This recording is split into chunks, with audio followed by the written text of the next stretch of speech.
Okay, para mas marinig yung motor. Yan yung motor.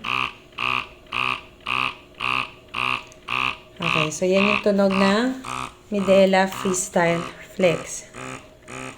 After that, pag gusto nyong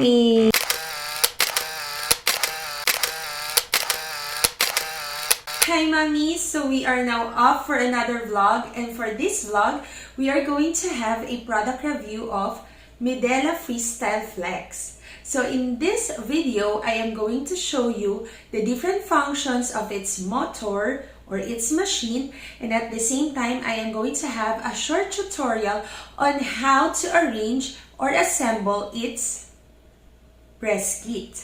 This one. So, are you ready, mommies?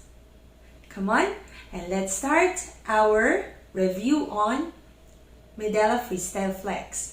At the same time, I am also going to show you the suction level of this pump. Okay, so these are the parts of Medela Freestyle Flex. So, unahin ko muna pakita sa inyo yung tubings. So, dito sa tubings, ito yung short ends of tubings. Ayan. Ito yung short ends of tubings. If say for example, gusto nyo na gawin na single pump lang siya, so pwede nyo i-connect dito yung isang tubings sa tubings holder. Ayan. And magsaserve na isang pump lang siya.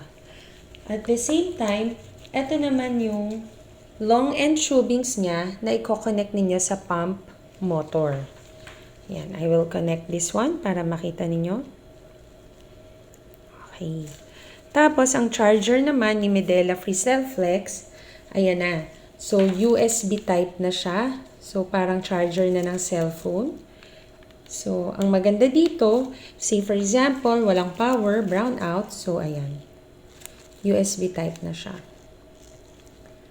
So, thank you very much once again for Breast Pump for Rents, for giving me the chance to use Medela Freestyle. Ayan. That is why it's very important po no, na mag-rent muna tayo para makita natin yung compatibility sa atin ng breast pump. Okay, so I am now going to show you how to assemble the breast pump. So we will start with Personal Fit Flex. So ito, breast shield na to is 21 mm. Ayan, I'm going to show you 21 mm. It's very important that you know your flange size for a successful pumping journey. And aside from that, so syempre meron na rin siyang kasamang ito, yung Personal Fit Flex connector. This one, okay? So kasama na rin dito is the membrane. And dito naman, ito naman yung connector body. So how are you going to assemble this one? Yung membrane, you just put it here. Ayan. After that, you close it. Paano siya i-open? You click this one, tong side. Ayan. Then how are you going to close it? So, ganun lang din. Very simple. Ang maganda kay Medela, sobrang konti ng parts niya. So, hindi mahirap linisin. Ayan. So, wala na siya yung nakikita natin sa ibang pumps na yung may valve and everything. Ito na yun. Okay?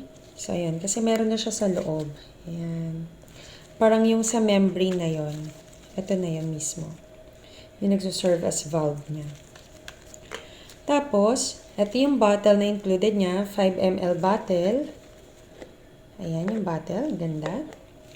So, kabit mo lang siyang ganyan. And kabit mo yung breast shield. That's it. You're ready to pump. Ayan. So, kabit natin yung tubings. Okay. Ayan. So, before we start our pumping session, para makita nyo yung suction, pakita ko naman sa inyo yung motor ni Medela Freestyle Flex. So, dito, click nyo lang yung side na to. Soft press lang. Ayan. Okay, makita nyo dyan, naka-stop siya, no? So, meron kasi siyang function na may delaying, nade-delay niya yung pag-start para at least once na nag-start ka ng pumping, hindi mabibigla yung breast mo. You give, may time para i-arrange mo muna yung breast pump mo, no? After that, if you would like to start na, ayan, just click this one. Okay. Ito yung time. Ayan, yan yung time. And then, after that, ito yung level niya. Yung nakikita ninyo na dots. Tapos ito, this means, okay, this means yung massage mode. Okay, tanggalin ko muna siya para mas marinig yung motor. Yan yung motor. Okay, so yan yung tunog ng Medela Freestyle Flex. After that, pag gusto nyong i-increase, ayan. Ayan, massage mode. Pero automatic naman nag-shift siya to expression mode. Tapos, lipat natin sa expression. Okay, nasa natin. Okay. Yan. So, ito, yung pwede mo siyang i-post. Then, play.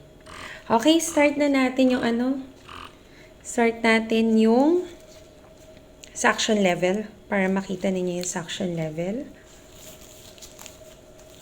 So, let's have this one, our breast model. So, start natin on. Soft press lang.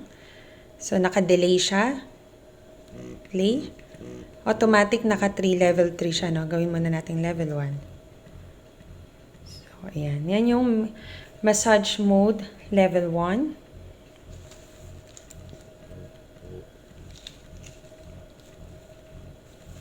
Next, level 2. Ito yung time, nakikita natin dyan kung ilan seconds na. Level 3.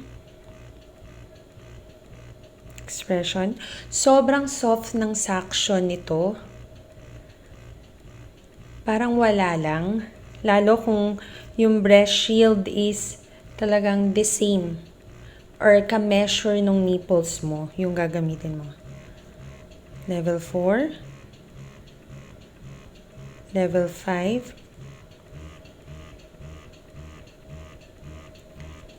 Level 6.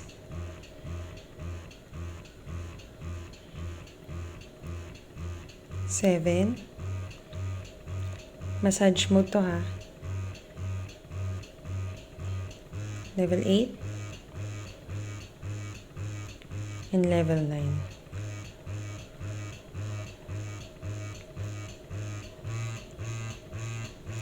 Yan. So, that is the expression mode. I would really highly suggest na you rent first yung mga prospect nyong pump para maiwasan nyo yung pag-explore ng iba't ibang pump na mas napapamahal kayo. Kasi yung isang pump, regardless kung magkano siya, regardless ng price niya, if na-try mo na muna siya, na breast friend mo siya, so you don't need to spend a lot of money exploring. So that is why it's very important na i-rent mo muna. Ayan, so nag-switch na siya sa expression. But in this case, masyadong mataas yung level. Baba natin sa 1 muna, ayan. Expression mode 1. Expression mode 2. Next, 3. 4.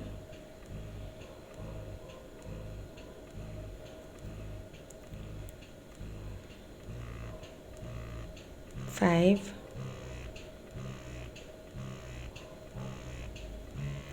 6. Kung mapapansin nyo, nawawala yung L6, level 6, napupunta siya sa ganitong number. So, yan kasi yung oras. Yan. Pag pinindot mo siya, makikita mo anong level yung ginagamit mo. So, So another one.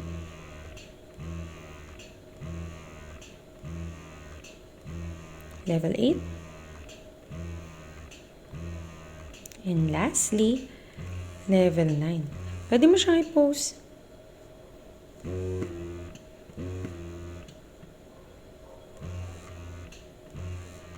Ayan, it means nakaka 3 minutes na. Okay, so that's it, Mommy.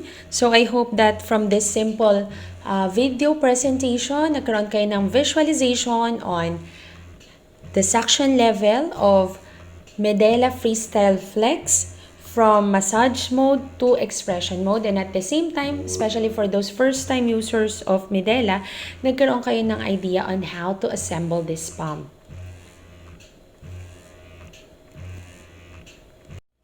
So once again, if you have learned something, please do click subscribe, like this video, and share so that other moms out there will be aware on the different things that they have to learn about Medela, especially Freestyle Flex. Thank you and happy pumping!